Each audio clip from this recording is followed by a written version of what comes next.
Hello fellow StarCraft 2 players, this is going to be another IMBAbuilds guide, and in this time it's going to be a gas-first Marine Hellion elevator TVT build, and this is going to be the gas-first variant. There are two variants to it, the racks first and the gas first.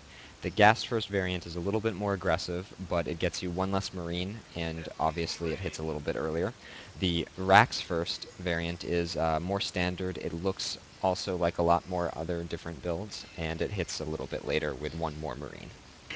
So in this case, we're going to see the gas first. The racks first is already uploaded, so you'll be able to see that if you want to. Starting off, you're going to be going with the 10 depot, just like every other build ever. And you can build it at the wall if you want, but with gas first, you're not actually going to be able to afford to finish this wall off before an SCV can get into your base on basically every single map. So don't worry too much about walling off, because it won't really work.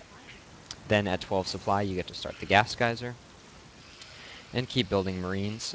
Note that when you do gas first, you actually can't afford to scout anytime early at all.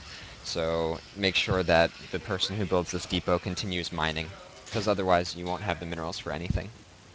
Then after that, at 150 minerals, at 13 supply, you're going to be starting a barracks, and then putting guys in gas, obviously. Continue making SCVs up until this barracks finishes, everything very standard.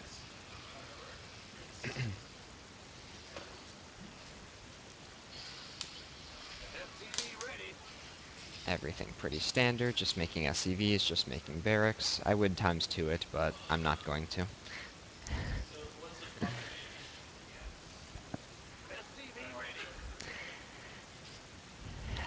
Looking at the gas timing right here with the gas first, you should get to almost exactly 100 gas as soon as this barracks finishes, so you'll be able to go into what you're looking for pretty instantly.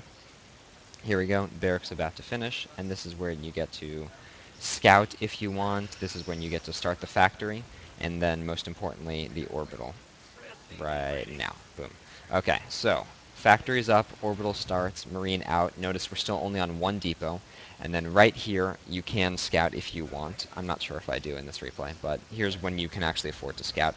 Start a reactor on this barracks as soon as this first marine pops, and you're going to be holding with just one marine. So, versus almost all build orders, you have to be very careful with this first marine. You can't lose it to an all-in, you can't lose it to two marines, you can't lose it to anything. So be very, very defensive with this first marine. And staying only on one gas geyser, you're going to be making Marines, Hellions, and Medevacs, which are all pretty mineral expensive units. Constant Hellion production as soon as you start the starport. Right there. And now everything's lined up. Usually, you want to try to hide these buildings from a scan, because this is going to be the prime place to scan. I messed up in this replay. I would have probably put them over here, or maybe over here, in order to hide these buildings more, because the only way your opponent's going to know exactly what you're doing is by checking out this add-on, and then seeing no add-ons on all of these, and then that's an instant tell that you're going for this Marine Hellion elevator build. With your first Hellion, you can definitely continue scouting. Usually you take your watchtower, and if you scouted a one rack set fee, no gas, then you can also even be aggressive to take this watchtower. As soon as the starport finishes, you start a medevac, and this is your timing to attack. So constant Marines, constant Hellions, and then you make a medevac, and that's when you're going to start pushing.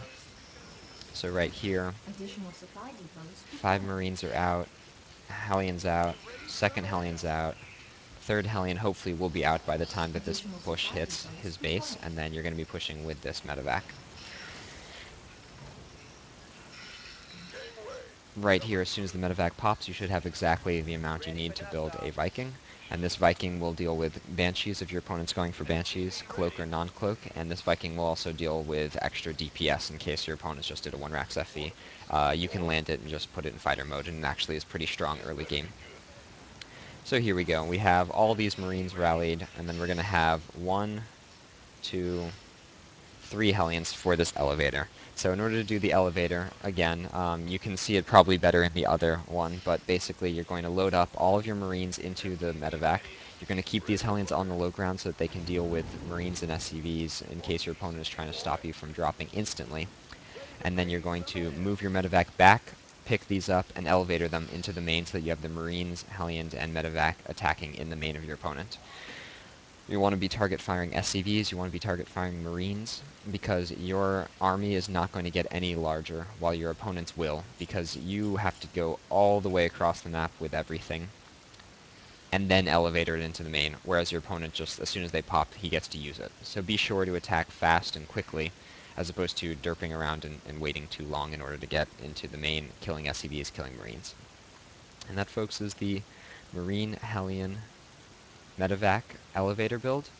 And you stay on one gas geyser, you get a barracks, a factory, start the reactor, and then a starport, and then you make Marines, Hellions, Medevacs, followed up with a Viking. And that, folks, is the build order. For more build orders, go to